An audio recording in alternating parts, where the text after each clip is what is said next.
Muito bom. Eu acho que estamos gravando. Eu acho que consegui salvar a outra parte. Então, relembrando, temos esse esquema que foi traduzido para isso aqui. E agora nós estamos olhando o que a gente deve fazer para tratar essas duas ações, não é isso? Entrada e retorno. Acho que a última coisa que nós estamos discutindo é essa entrada, não é isso?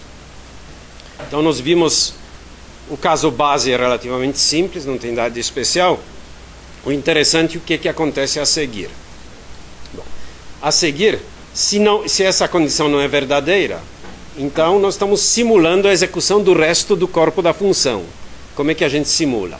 Primeiro, a primeira coisa a ser executada nessa função original, a gente sempre tem que olhar na função original, porque nós estamos simulando a execução. Então, o que aconteceria nessa situação? Nessa situação aconteceria o seguinte: executar C1 e depois haveria uma chamada recursiva da minha função, não é isso? Bom, essa chamada recursiva agora, que eu preciso decidir como é que eu vou traduzir. Pensem o que está acontecendo. Eu executei C1 e agora tenho que executar, simular a chamada recursiva. Mas minha chamada recursiva, para ser simulada, o que eu preciso fazer? Eu preciso começar a simular novamente a entrada na função, não é isso? Como é que eu faço isso? Bom, se eu simular novamente a entrada na função, eu preciso salvar tudo que seja necessário para eu poder voltar à execução. Porque, veja bem, se a gente voltar à função original, essa aqui, nós estamos simulando essa chamada, não é isso? Então, eu vou dar um jeito de começar a executar novamente aquela simulação, aquele do, tá certo? Mas eu não posso perder os valores dos x e dos y da minha função, posso? Notem que na chamada os valores vão ser diferentes. Os x, valores dos argumentos, vão ser calculados nessa chamada aqui, e os y são calculados lá dentro. Pode ser que os comandos C inicial e C1 calculam alguma coisa e deixam lá. E eu não posso perder esses valores, porque quando eu voltar aqui, da minha chamada recursiva, eu vou precisar desses valores novamente. Qual é a solução para isso? Tudo que eu preciso depois, é bom salvar na pilha, não é isso? É exatamente isso que eu vou fazer. Então, notem, eu suponho que tem uma função em pilha muito camarada, tá? Que foi escrita justamente para essa simulação, na qual eu dou os seguintes argumentos. Em primeiro lugar, a pilha, tá? Eu passo a pilha, tá? Depois, os valores de todos os argumentos, de todas as variáveis locais, e também uma indicação de qual chamada que eu vou simular agora. Digo chamada 1. Por isso que eu precisei daquelas marquinhas. Eu estou atrapalhando, por acaso? Não, ainda bem. Está claro por que eu estou fazendo isso? Para poder depois restaurar esses valores. Tá bom? Uma vez que eu fiz isso, o que eu vou querer fazer na realidade é voltar aqui e continuar repetindo isso aqui. Só que para poder, dizendo que é uma entrada, porque eu vou simular uma nova entrada, tá certo? Mas para poder fazer a entrada, eu preciso supor que os meus argumentos, os argumentos têm valores corretos. Os novos argumentos, não é isso? Porque ainda não falei como é que eu vou... Notem, aqui eu vou querer simular uma nova chamada, mas para isso eu preciso calcular os novos argumentos que são diferentes. Não está muito claro aqui, vamos olhar na original. Notem que aqui eu tenho essas expressões que eu chamei E11 e E12, isso quer dizer primeira expressão da primeira chamada, segunda expressão da primeira chamada, assim por diante. Só para distinguir as coisas. Eu preciso calcular esses valores, porque eles que vão ser os novos argumentos na minha simulação. Então aqui, depois que eu salvei tudo que eu tinha, eu tenho essas duas linhas que à primeira vista parecem esquisitas, tá? Notem que eu faço temporário 1, calculo E11. O que é E11? O valor daquela primeira expressão. Temporário 2 é o valor de E12 e assim por diante. Eu tenho tantos temporários quantos argumentos. E depois faço x1 recebe T1, x2 recebe T2, etc. Ou seja, os novos valores, notem que x1 e x2 são os argumentos. Em vez de passá-los na chamada, eu simplesmente troco os seus valores. Mas notem que eu não perdi os anteriores, porque eles estão na pilha. Por que eu uso essas duas linhas, em vez de dizer diretamente algo assim? x1 recebe E11. Por que eu não fiz isso? Alguém pode me explicar? Porque até parece que é isso que eu estou fazendo, não é isso? Deixei o valor de E11 num temporário, depois esse temporário foi para x1. E mesma coisa com todos os outros.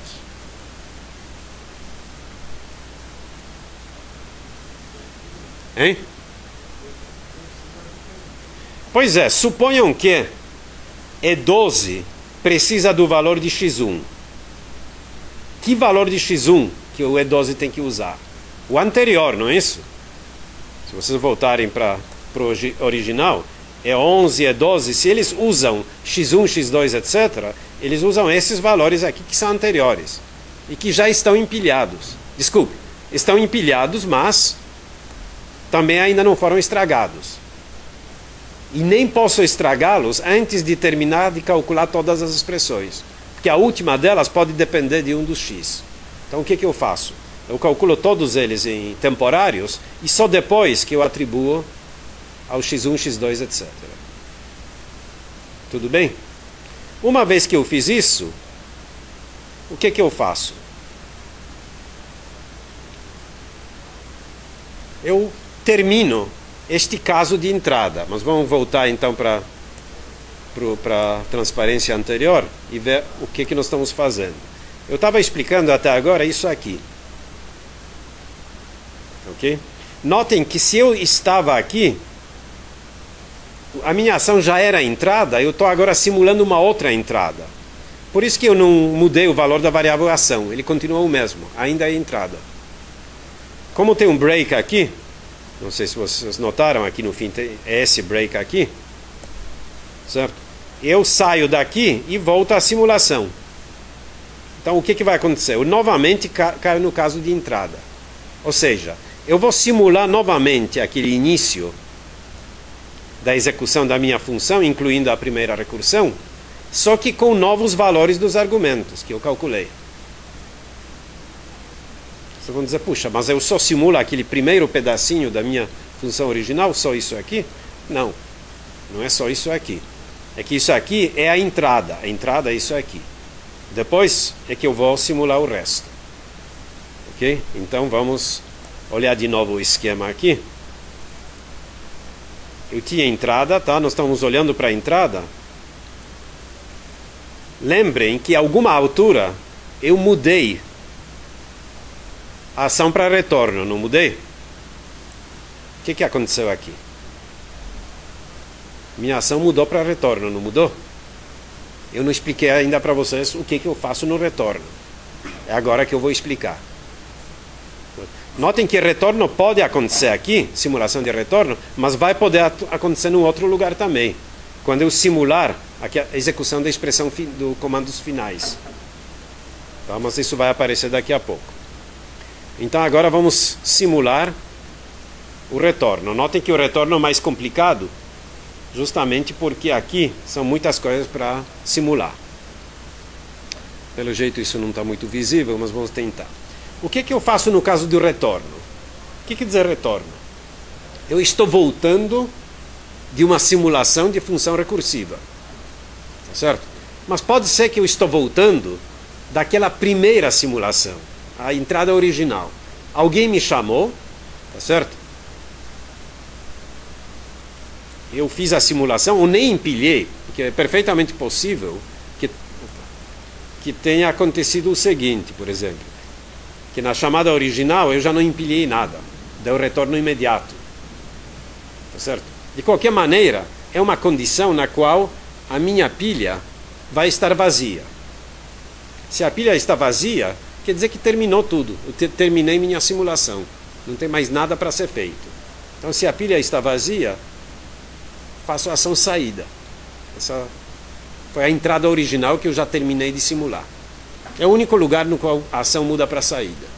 Quando eu descubro que minha pilha está vazia. Se a pilha está vazia, é que não tem mais nada para retornar, exceto a chamada externa.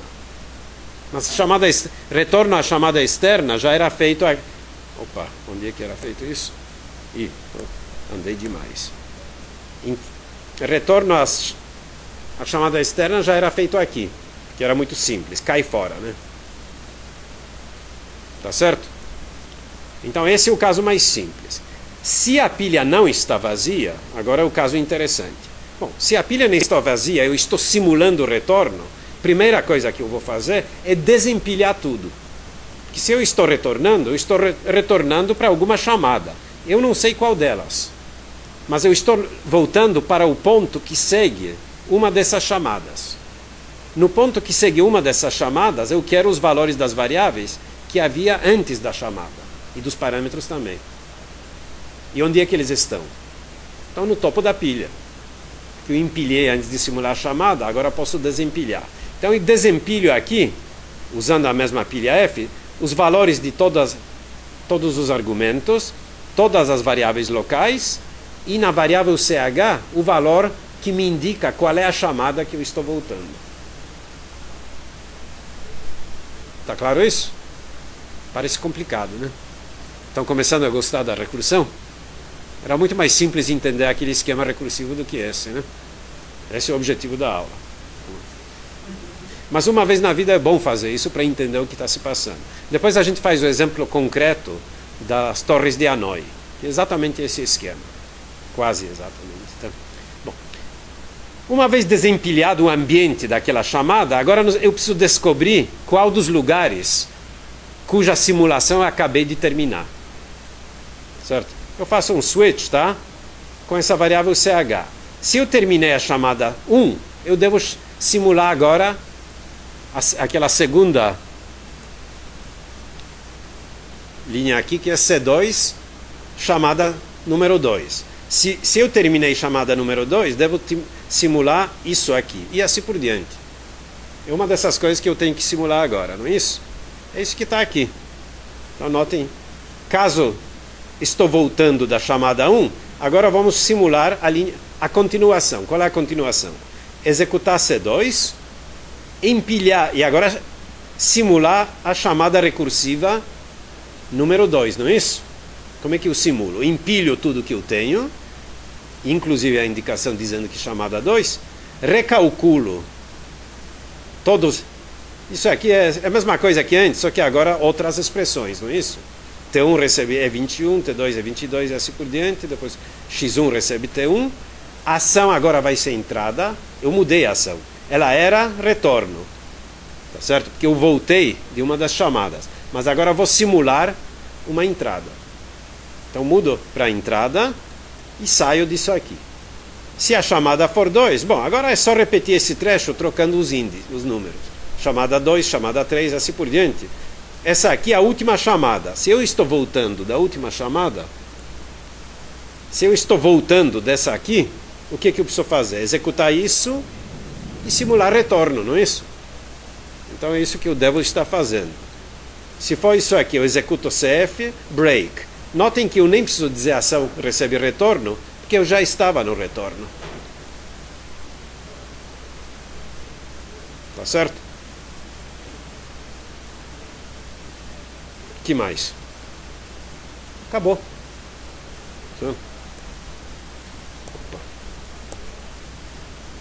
É só isso. Simples, né? Agora notem que depois é bom vocês darem uma olhada para entender melhor.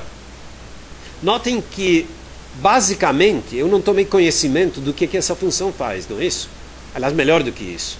Eu nem posso tomar conhecimento porque eu deixei tudo meio simbólico. Eu não sei o que aqueles comandos fazem, eu não sei que expressões são usadas, ou seja, eu não tenho a mínima ideia o que aquela função faz. É que nem o trabalho do compilador. O compilador também não entra no mérito do que vocês estão fazendo, do que a sua função pretende calcular, certo? Eu apenas falei, olha, toda função recursiva, no fundo, pode ser modelada por uma coisa como essa. Certo? E aí, eu posso escrever um programa que pega isso aqui e traduz para aquela simulação. É claro que lá faltaram vários detalhes, etc. Tinha que declarar a função de inicialização da pilha, de empilha, desempilha, mas obviamente isso pode ser feito. Certo? Então, basicamente, o compilador faz esse tipo de trabalho. Ele pega um código que usa recursão e traduz num código que não usa recursão. Não é bem do jeito que eu descrevi, mas a ideia básica é essa. E a ideia básica também que deve sobrar na cabeça de vocês, que pilha e recursão, no fundo, é a mesma coisa. Só que um é estrutura de dados e outro uma maneira de programar cuja implementação naturalmente impõe o uso da pilha.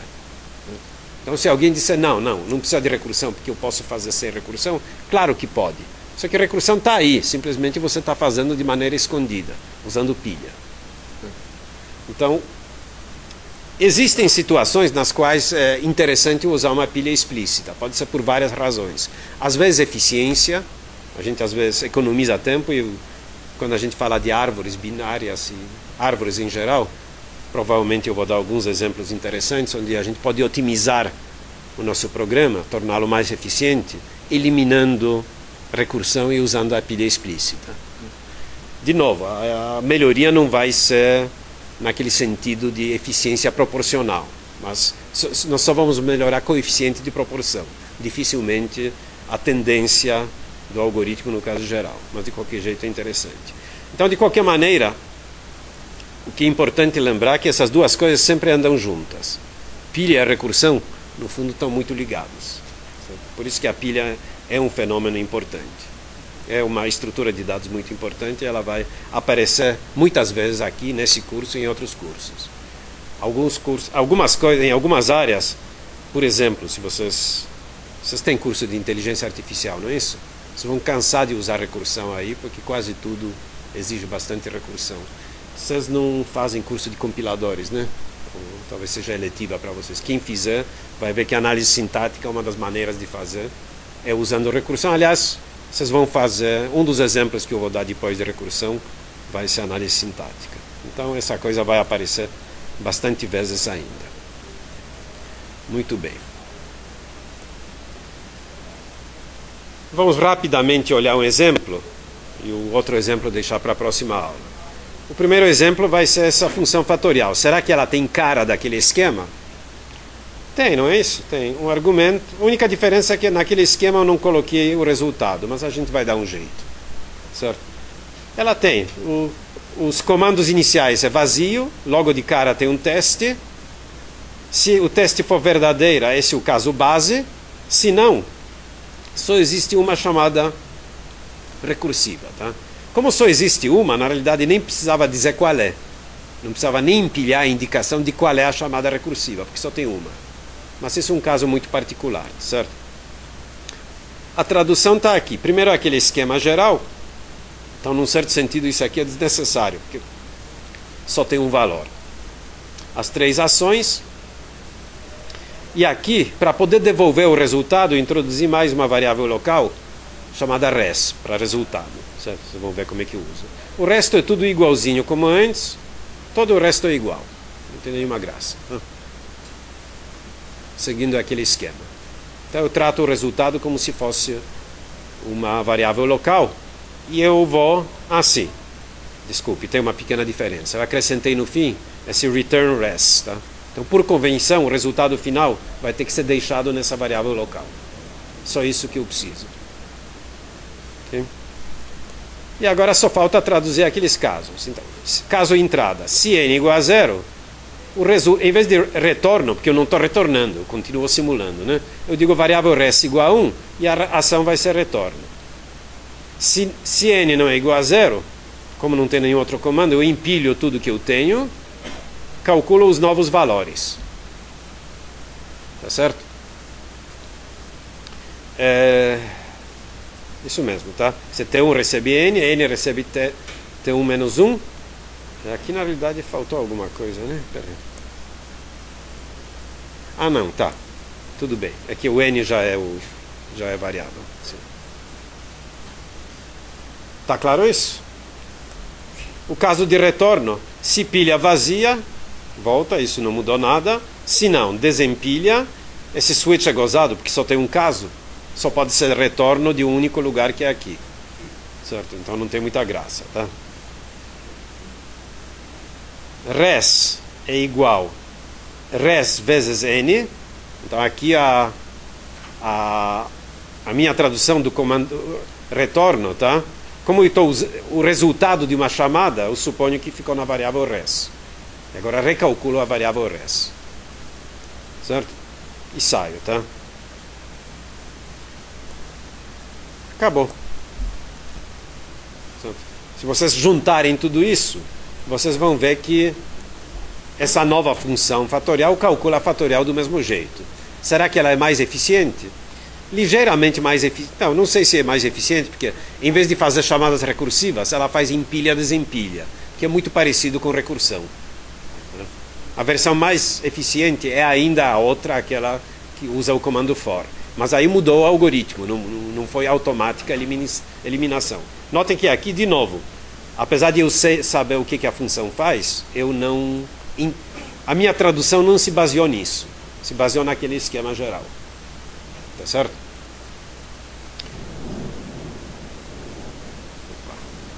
Quem sabe é melhor parar antes de dar tela azul de novo. Não sei se tem algo a ver com o tempo ou não. Mas enfim. Perguntas? Tá bom, então vamos parar por aqui.